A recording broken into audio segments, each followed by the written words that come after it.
పర్యావరణ విధ్వంసానికి కారకులెవరు? హైదరాబాద్ నగరంలో చెరువులు కబ్జా చేస్తుంది ఎవరు? జరుగుతున్న నిర్మాణాలు ఎవరివి? ప్రస్తుతం కాలుష్యాన్ని కాపాడేదెవరు? హుసేన్ సాగర్ ప్రత్యేకత ఏమిటి? హుసేన్ సాగర్ క్యాచ్మెంట్ ఏరియా ఎన్ని చదరపు కిలోమీటర్లు?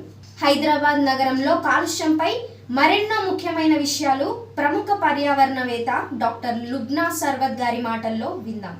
మనము సూర్యుడు చంద్రుడు మా చేతిలో పెట్టండి అని మేము అడగట్లే. మనము పెద్ద పెద్ద భవనాలు కావాలని, బంగారం ఇవ్వండి, మాకు భూములు కావాలి, మాకు పెద్ద పెద్ద విల్లాలు కావాలని అడగట్లే. మనం ఏం అడిగినాం? స్వచ్ఛమైన ఒక గాలిని అడిగినాం, స్వచ్ఛమైన వాటర్ బాడీస్ చెరువులు అడిగినాం, స్వచ్ఛమైన నది మూసీ నది అడిగినాం, స్వచ్ఛమైన చెరువులు అడిగినాం, స్వచ్ఛమైన నాలాలు అడిగినాం, స్వచ్ఛమైన భూమి అడిగినాం. ఆ స్వచ్ఛమైన భూమి నీళ్లతో వచ్చే స్వచ్ఛమైన మాకు తిండి అడిగినాం. మేము బేసిక్లు అడిగినాం.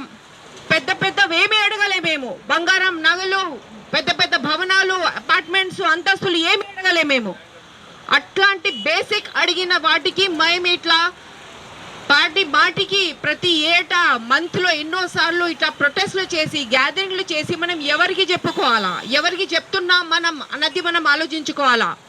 ఇందులో ప్రభుత్వం పాత్ర ఏంటి, ప్రజల పాత్ర ఏంటి అన్నది చాలా క్లియర్గా ఉంది. మనం ప్రజలుగా మనం పాత్ర అనేది చేస్తూనే ఉన్నామంటున్నా నేను.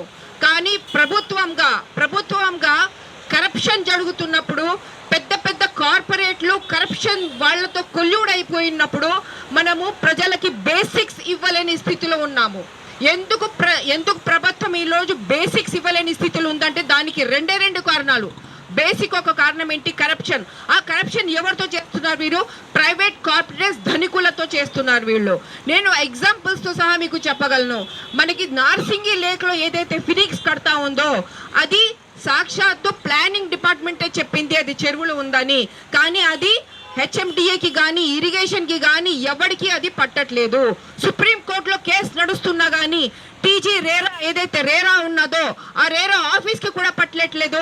అక్కడ ఉన్న చైర్మన్, మెంబర్స్ మొత్తం కరప్షన్లో అక్కడ ఉన్నారు. అక్కడ ఉన్నప్పుడు వాళ్ళు పెద్ద పెద్ద కార్పొరేట్స్, ఫినిక్స్ లాంటి వాళ్ళని చెరువులు అప్పచెప్పేస్తూ ఉంటే మనకి చెరువులు ఎట్లా మిగులుతాయి? మన పొల్యూషన్ ఎట్లా పోతుంది? మన వాటర్ బాడీస్, మన పర్యావరణం మనకి ఎట్లా మిగులుతుంది అన్న ప్రశ్న వస్తుంది. కాబట్టి కరప్షన్ని నిర్మూలించితేనే మనకి పొల్యూషన్ పోతుంది. జీరో కరప్షన్, జీరో పొల్యూషన్, ఈ రెండు నినాదాలతో ప్రజలు పనిచేయాలా, ప్రభుత్వాలు పనిచేయాలా అని చాలా గట్టిగా నేను నమ్ముతున్నాను. ప్రతి ఒక్కళ్ళు కూడా మనం అదే నమ్ముతున్నాం. పొల్యూషన్ ఉంటే, pollution in the governance is corruption.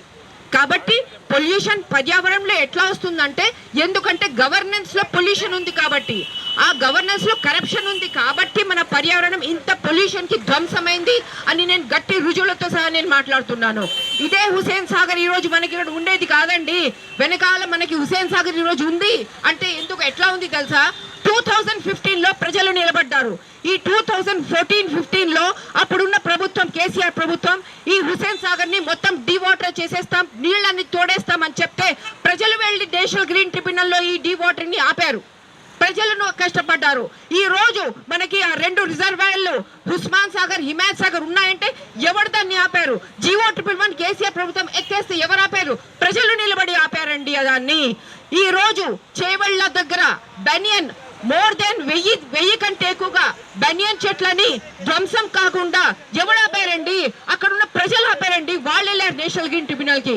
ఈ రోజు కేబీఆర్ పార్క్ లో అది అట్లాగే ఉంది, దానికి ఇంకా చెట్లు ఉన్నాయంటే ఎవరంటే దాని ధ్వంసం ఆపింది? ప్రజలు ఆపారండి దాని ధ్వంసంని.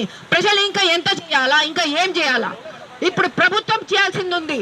నేను కచ్చిగా చెప్తున్నా, ఆ గత ప్రభుత్వం కానీ ఈ ప్రభుత్వం కానీ ప్రభుత్వం జవాబు ఇవ్వాలా.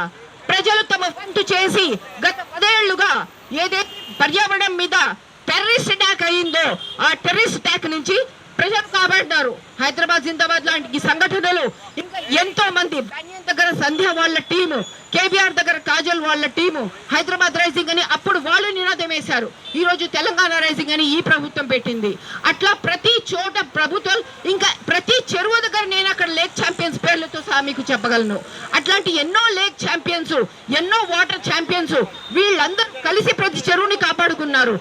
ప్రతి చెరువు దగ్గరికి వెళ్ళడం, ఆ చెరువుని భూమిలాగా రాసి కంప్లైంట్ ఇచ్చేసి అదేమో దానికేమో కార్పొరేట్స్ ఏమో కన్స్ట్రక్షన్ కి అప్పచేయడం. ఎట్లా మనం పరీక్షించుకుంటామండి పర్యావరణాన్ని.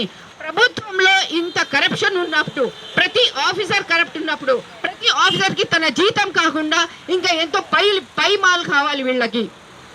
ఇట్లా వీళ్ళు ఉన్నప్పుడు పర్యావరణాన్ని ప్రజలు మాత్రమే ఇప్పటిదాకా కాపాడుకుంటూ వచ్చారు. ఇక ముందు కూడా ప్రజలే దాన్ని కాపాడుకుంటారు. HCF HYD ఛానల్ను లైక్ చేయండి, కామెంట్ చేయండి, సబ్స్క్రైబ్ చేయండి.